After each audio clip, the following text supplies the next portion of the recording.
Estamos de volta para o último bloco do nosso programa, que hoje entrevista o agente da Polícia Federal, Oscar Marcelo de Silveira. Estamos conversando sobre as técnicas de coleta de prova oral utilizadas pela Polícia Federal e como elas podem auxiliar no trabalho dos juízes nas audiências. Bem, agente Oscar, o senhor costuma dizer que a verdade é como um elástico e a mentira como um barbante. O que isso significa exatamente? Eu gosto dessa analogia, né? Porque se traduz, é fácil dos alunos fixarem, né? O que eu digo em relação a isso, se resume ao seguinte: a verdade ela é um elástico, você pode espichar, você pode pedir um detalhamento de vários pontos, contar de um determinado ponto para frente, de um determinado ponto para trás, e ela vai esticando, esticando, cada vez detalhando mais, e ela não rompe. A mentira é um barbante, você segura aquele barbante, né? E à distância você pode botar um homem num canto de uma sala segurando o barbante, ou seja, aquele homem que está mentindo. No outro canto você bota um homem segurando o elástico, é o homem que fala a verdade. E à distância ambos vão parecer verdade. Uhum. Aí você manda o homem que fala a verdade esticar, ele vai esticar. É verdade. Você manda o homem que segura o barbante, que fala mentira, né, esticar, ele vai esticar e vai romper. O problema é que os juízes do trabalho se deparam com uma situação das pessoas que pegam um pedacinho de barbante e um nozinho, um pedacinho de elástico, um pedacinho de barbante, um pedacinho de elástico. Então, à distância... Preparadas para mentir, para construir um discurso mentiroso. Exatamente. Discurso não real. Exatamente, é isso. Já chegam preparadas. Isso é notório. Então, do lado da sala tu tens o homem que fala a verdade, tu manda ele espichar, não é? E ele vai espichar aquele barbante e é verdade. E do outro tu tens esse que tem um pedacinho de barbante e um pedacinho de elástico, um pedacinho de barbante e um de elástico. Se à distância tu mandar ele espichar, ele vai espichar e vai espichar também, porque vai espichar a parte do elástico. E à distância tu não enxerga, que tem um barbante ali que não. Então as técnicas consistem em você promover essa, analogicamente falando, né, promover essa aproximação e dizer para ele, você espicha aqui, apontar o barbante, espicha aqui. Ele vai espichar e vai arrebentar e você vai botar a mentira inserida no discurso. E essa questão da mentira é uma coisa que está presente assim na literatura, né, de secular, né, da espécie humana, é como se normal. Fosse alguma coisa ligada diretamente à natureza humana, né? Os humanos mentem, né? Isso não é uma coisa que dificulta, às vezes não pode pegar alguém que não foi nem preparado, mas que naturalmente sabe contar uma história. Certamente, todos nós estamos preparados para mentir, porque aí eu não costumo trazer divergências doutrinárias, eu costumo trazer o que as pessoas mais abalizadas elas falam acerca disso, né? Os doutrinadores mais afamados falam. Mas existe uma divergência doutrinária acerca da questão da palavra, né? O homem mente através da palavra falada. E não se sabe se a palavra falada foi criada para que o homem pudesse viver em sociedade ou se vivendo em sociedade o homem passou por uma necessidade de utilizar a palavra falada para se comunicar e para manter a vida em sociedade. O certo é que nós mentimos através da palavra falada. São as chamadas mentiras sociais, que são necessárias, né, praticamente um cimento social. É necessário para que nós possamos viver em sociedade, né? Não é crível, né, que tu consigas ficar um dia inteiro que seja falando apenas a verdade. Tu vais perder a tua mulher, tu vais perder os teus amigos, não é? Tu não vais conseguir te relacionar no teu ambiente de trabalho.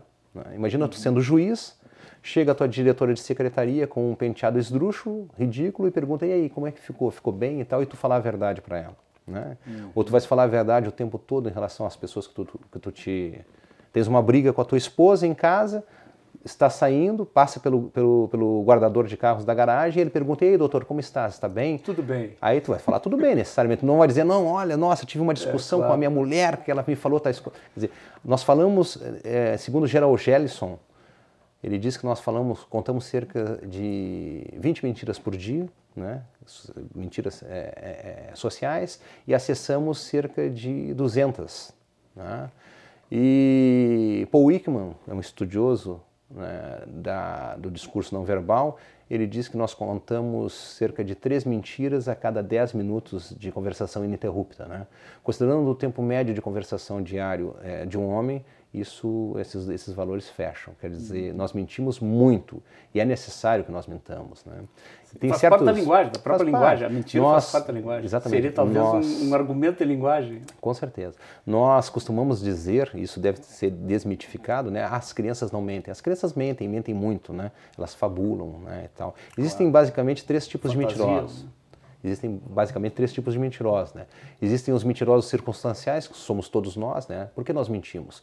Mentimos para sair de situações ruins, mentimos para ficar em situações melhores, nós mentimos por compaixão, nós mentimos por amor, nós mentimos para conseguir ser amado, né?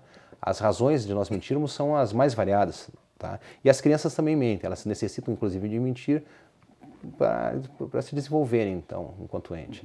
E a diferença é que as mentiras das crianças, por elas não terem modelos mentais previamente estabelecidos para poder ir adaptando, né, e transformando aquela mentira em algo melhor, para colocar pedacinhos de elástico no meio do barbante, né, que essa é a melhor mentira, a mentira mais elaborada, né, é aquela mentira que tem pedacinhos de verdade.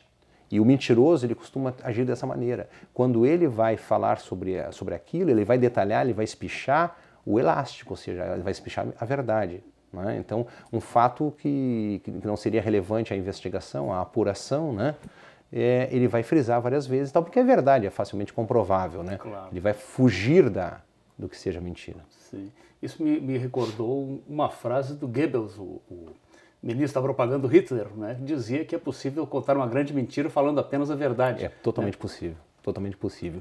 E aí está, né? Esse é o caso com o que se depara todos os dias, né, de trabalho, o juiz do trabalho, o juiz obreiro. Somos uma sociedade da mentira. Se não fôssemos das mentiras sociais, né, veja bem, há uma diferença, como eu falei, né? Nós somos os chamados mentirosos circunstanciais, né? Uma pessoa normal, dita normal, é difícil você estabelecer normalidade, né? Mas uma pessoa considerada pelos demais como normal é uma pessoa que mente circunstancialmente, mente de forma social, para poder, então, aquela mentira que não causa prejuízo a ninguém. Mas existem também os mitômanos, que são aquelas pessoas que sofrem da mitomania, ou seja, não conseguem se relacionar falando a verdade com as pessoas, mentem o tempo todo e muitas vezes sem um sentido, sem uma motivação, né? Que nos seja razoável. E existem os fabuladores. Os fabuladores são aqueles cuja mentira é mais difícil de você identificar, né? O fabulador muitas vezes é uma testemunha colaboradora, né?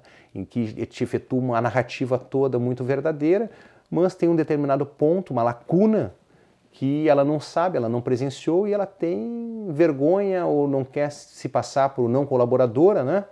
Então ela vai chegar e vai preencher aquela lacuna com o que seria mais provável de ter acontecido. Só que todos nós sabemos que nem sempre o mais provável de ter ocorrido foi o que realmente ocorreu. Então eles preenchem essas lacunas e tornam-se então os mentirosos mais dificilmente identificáveis, né? Porque é aquilo que tu acabaste de dizer.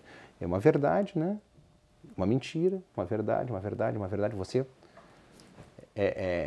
você doura, né? Sim, muito bem. Bem, nosso tempo felizmente chegou ao fim. Agradecemos a sua participação no nosso programa, certamente vai aguçar a curiosidade, né, de juízes que ainda não passaram pelo curso aí para ter esse tipo de conhecimento específico. Muito obrigado. Ok.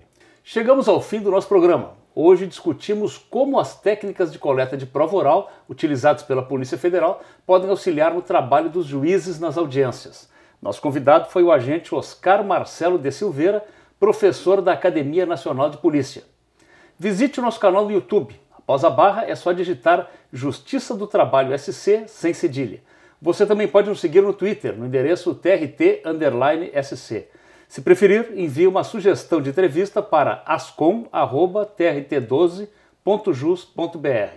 Voltamos semana que vem com mais um tema do seu interesse. Até lá!